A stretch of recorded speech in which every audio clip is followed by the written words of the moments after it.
त्यो ठाउँमा ट्राफिकले लगाएको होइन, ट्राफिकले व्हील लक गरेको होइन। कुनै भिडियोमा छ ट्राफिकले लगाएको, त्यसमा व्हील लक लगाएको छ, नगर प्रहरीले लगाएको छ। म विपक्ष दलका साथीहरूलाई, मान्छेहरूलाई सोध्न चाहन्छु, स्थानीय सरकार कसको छ अहिले? रातभरि सुत्या छैनन् उहाँहरू पनि आफ्नो नागरिकको रक्षा गर्नका लागि।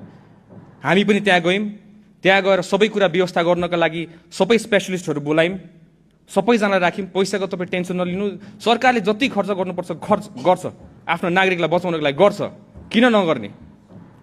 पहिला त्यही भिआइपीलाई मात्र सिक्युरिटी दिन्छ भने आज नागरिकलाई सिक्युरिटी दिनको लागि हरेक बाटोको कुना काप्चामा बसेको थियो।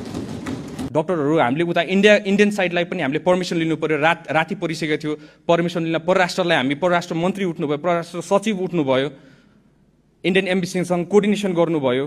इन्डियन एम्बेसीसँग कोर्डिनेसन गरेपछि उताको एम्सको टिमलाई रेडी गर्नु पर्यो। उतापट्टि आउँदाखेरि फेरि यताबाट एयरप्लेनले हाम्रो एयर एम्बुलेन्स स्ट्यान्ड बाईमा राख्यौँ हामीले। म आफै गएर त्यहाँ निरीक्षण गरेँ। प्लेन श्री एयरलाइन्स रेडी गरेको, पर्मिसनहरू लिनुपर्छ लिएकै हो, तर डक्टर्सहरूले स्टेबल राख्नु पर्यो, पेसेन्टलाई स्टेबली ट्रान्सफर गर्नु पर्यो। अब उहाँको ब्लड प्रेसरै लो भइसकेको थियो।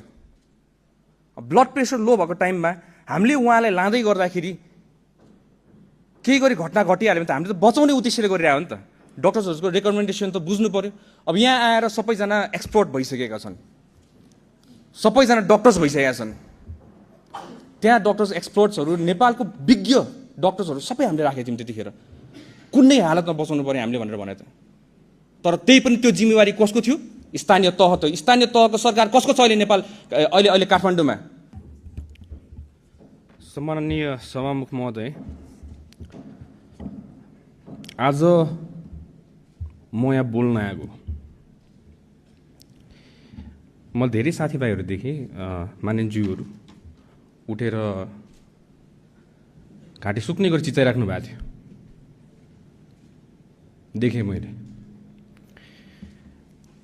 र यो भन्दै गर्दाखेरि चाहिँ हामी गृह मन्त्रालयमा बसेर के गर्ने होला, कसरी गर्ने होला, अब कसरी उहाँहरूलाई सान्त्वना दिने होला, के गर्ने, कसरी मिलाउने होला भनेर सोच्ने हामीले हाम्रो टिम बनाएर हामी कुरा छलफल गरिरहेका थियौँ।